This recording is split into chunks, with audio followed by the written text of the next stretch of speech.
Welcome to the Slop Farm. Enjoy the video. You start by making sure power is available and connections are clean.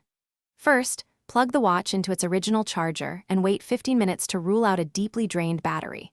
While charging, visually inspect the charging port and cable, remove lint with a soft brush and check for bent pins. Once done, attempt a force reboot. Press and hold the power and any secondary function button for 10 to 20 seconds to clear transient software hangs. If the watch still won't wake, try different power sources, a known good wall outlet, a computer USB port, or a power bank to eliminate charger faults. Next, connect to the companion app or the vendor's desktop utility and look for recovery or firmware update options. A corrupted OS can prevent booting. Follow on-screen recovery steps. Make sure the watch stays powered during updates. Also, verify pairing status and remove stale connections. As a last resort, perform a factory reset from recovery mode only after you've backed up data, because this erases user content.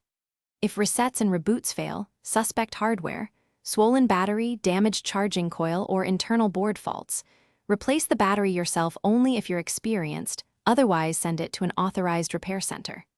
If things still go wrong, document exact symptoms, the steps you tried, and the serial number. Then contact support so they can triage with that context. Thanks for watching. Consider subscribing if we helped you today.